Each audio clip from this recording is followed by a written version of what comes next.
harder than it sounds. I know it's closing if I just stand still. Cause you won't wait forever, so just hear me out. It is not like I don't want you, just scared to try. Even if the odds are in my favor, I just need more time. So if you wait just a little bit longer, I will treat you right. Treat you right, yeah. Soon as I saw you, I knew it's never right now, right now. Cause someone like you wouldn't take that. I don't even try, even try. Soon as I saw you, I knew it's never right now, right now. Someone like you wouldn't take that. I don't even try, even try. So just had my last jiu-jitsu class for the week, and when I went in to the gym, there was a cake laid out and a birthday card and a awesome GD jiu-jitsu backpack, which is definitely an upgrade from my Aldi reusable grocery bag. And Dee had coordinated with my coach Paul as well as Carissa to get all that for me set up this morning, which was awesome and just so cool to get to share that with my classmates and, you know, my adopted family here. It's been really, really cool. I did get a piece of cake to take home.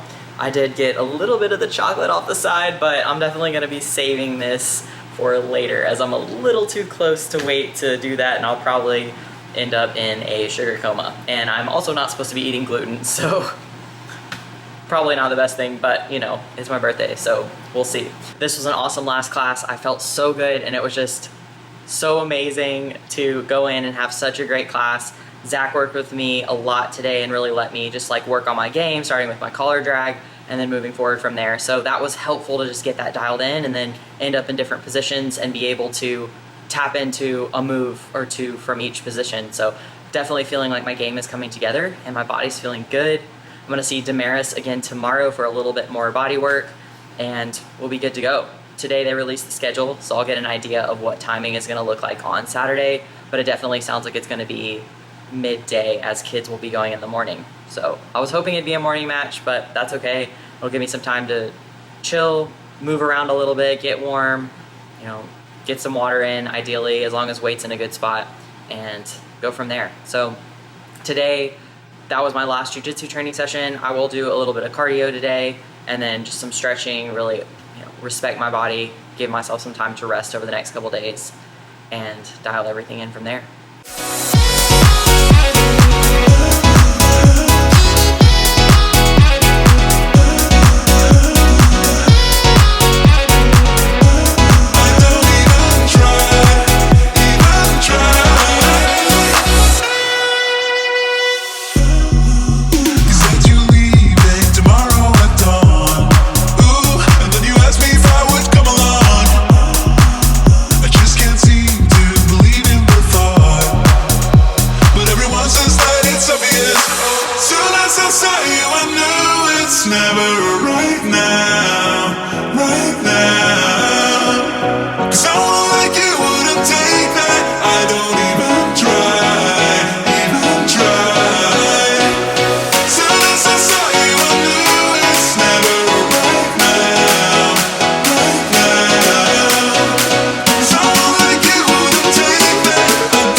So it is 6:30 and I just had my last meal for the day, and I'm finishing up my last bit of water for the day, which will put me at under 3 liters. I'm about 2.5 liters for the day, and it has been a little bit of a struggle. When you push water up consistently, your body starts expecting that, and you actually will experience a lot of diuresis. So you will urinate a lot more as your body starts to process more water.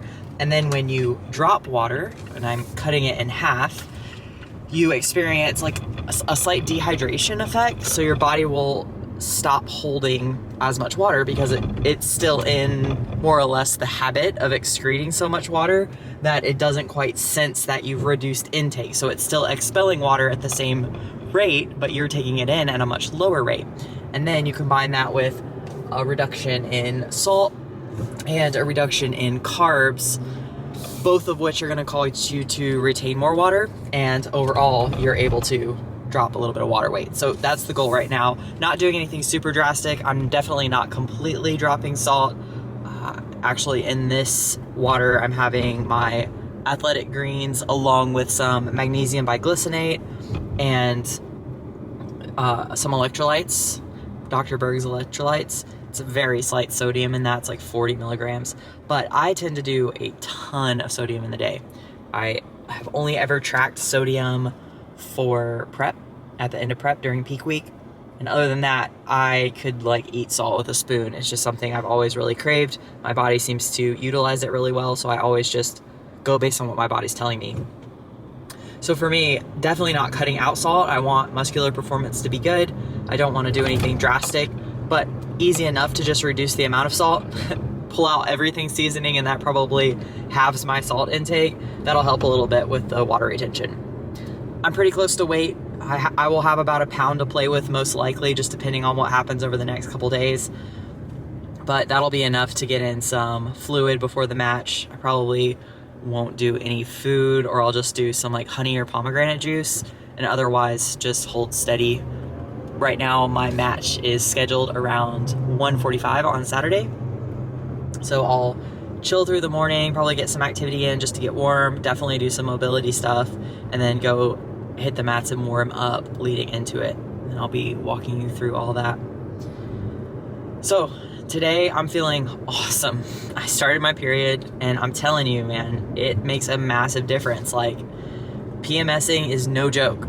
And I used to not have issues with that when I was underweight for a really long time. And now that I'm at a healthy weight, man, I just have so much empathy for clients who have told me, like, I just crave so many carbs and I just feel so tired and my mood is so low. And it's like, yeah, I get it now. I really, really get it. It's a bummer, but the timing was perfect because now I'm on my period and just feeling way better, sleeping better, digestion's moving faster, cravings are down, holding less water. Like, could not be more grateful for the timing of everything. So that was good. I got a great night's sleep and got my last roll in, and then last like long cardio session in today.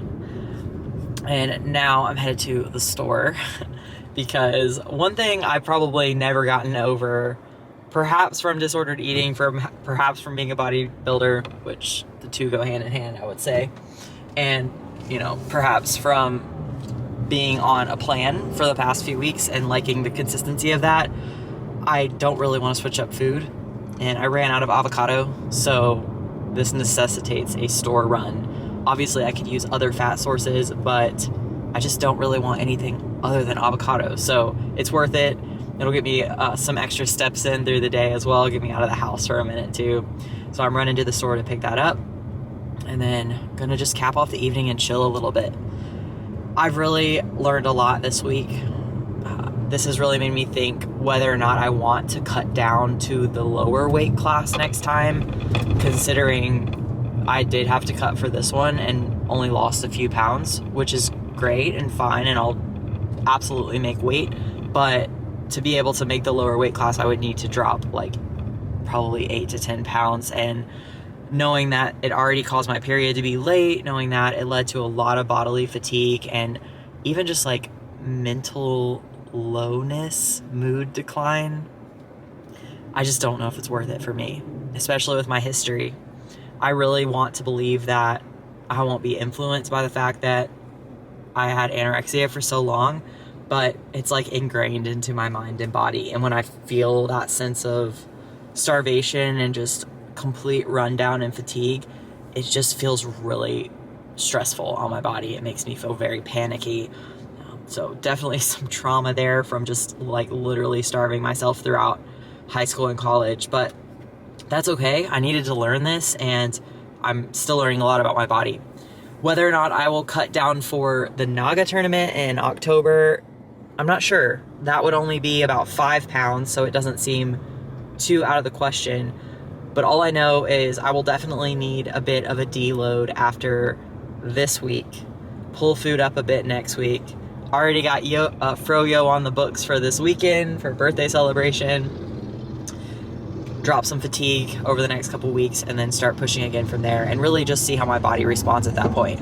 If I keep dropping pretty easily and I'm not having issues and my body's feeling good, I'll just keep going for it.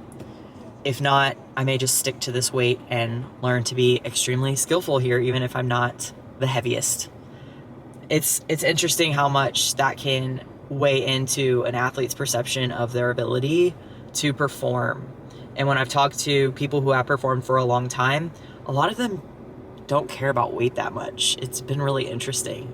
A lot of them will compete up in a weight class if they need to, and they just rely on the fact that they're skillful and that they can manage themselves on the mat and that they know what to do, even if the person that they're against is 5 pounds more than them. So I'm thinking it through, and I will definitely keep you updated. But for now, just sharing this process first time through as I learn it all.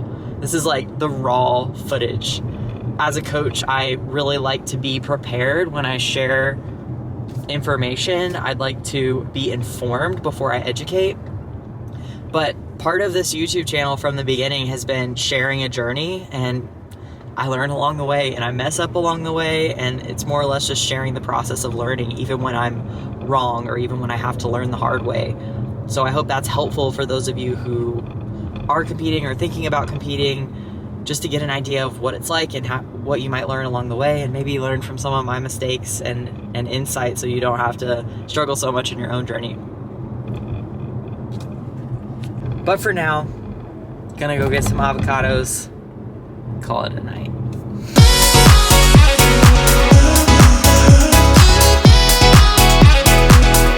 P.S. It is a scientific fact that you will buy more groceries and spend more money on food when you are dieting than when you're not, which makes no logical sense, but it is fact.